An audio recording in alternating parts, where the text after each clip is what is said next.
আপোনাৰ নামটো কি দাদা ক'বচোন? নামটো শ্ৰী ৰঞ্জিত ভঁৰালী। ৰঞ্জিত ভঁৰালী। এতিয়া আপুনি এই যিদৰে ধানৰ ওচৰত ৰৈ আছে, ধানটোৰ নামটো কি? মেডেলাগুৰি। মেডেলাগুৰি ধান। এইটো উৎপাদনটো কেনেকুৱা হয় বাৰু আপোনাৰ? উৎপাদনটো মানে আমাৰ এইটো ধান আমি গোবৰহে দিওঁ। হয়। এহেলে অন্য সাৰ আমাৰ প্ৰয়োগ কৰিবলৈ আমাৰ হেৰি নাই। হয় হয় হয়। এইটো আপুনি কিমান বছৰ ধৰি কৰি আহিছে? এইটো আমাৰ এতিয়া প্ৰায় হেৰিমান হৈছে, এই 80 মান হৈছে। 80 বছৰ মানে কেনেকৈ 80 বছৰ হ'ল? ইমান দিন আপুনি এটা ধান ৰাখি আছে?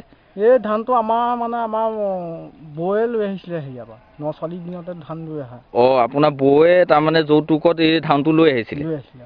তাৰপিছত এতিয়া তাতো মানে এই মুঠতে আপোনালোকে সেই বহু দিনৰ পৰা দেখি আহিছে ধানটো, আৰু এতিয়া মানে আপুনি সিমানটো হৈছে বয়স, নহয় জানো? ইয়াত এনেই পোক পানীৰ ক্ষেত্ৰত এইটো কেনেকুৱা বাৰু? পোকে কিবা বেছিকৈ আক্ৰমণ কৰে বা কমকৈ আক্ৰমণ কৰে, তেনেকুৱা ক'ব পাৰিব নেকি? পোক পানী তেওঁবিলাকক আমি হিংসা খিয়াল আমাৰ তেনেকৈ নাই। আমি ইয়াত তেওঁবিলাকক খুব কম, তাৰমানে কম ইহঁতৰ পোকৰ কম পৰিমাণে মানে ধানটো পৰে আমি মানে তেনেকৈ আমি হিংসা খিয়াল আমি নকৰোঁ। সেইকাৰণে আমি এই ধানকেইটা আমি দেখিবলৈ পাইছোঁ। হয় হয়, তাৰমানে পোক পানীৰ আক্ৰমণটো খুব কম, নহয় জানো?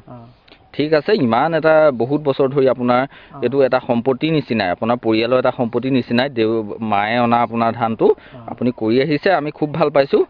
আৰু ইয়াৰ অলপমান সঁচ আমি নিম, আমাক দিবচোন দেই ইয়াৰ অলপমান সঁচ। ঠিক আছে। এই ধানটো আপুনি কৰি থাকিব, আপোনাৰ এটা পৰিয়ালৰ এটা ডাঙৰ সম্পত্তি এই ধানটো দেই। ঠিক আছে, ধন্যবাদ।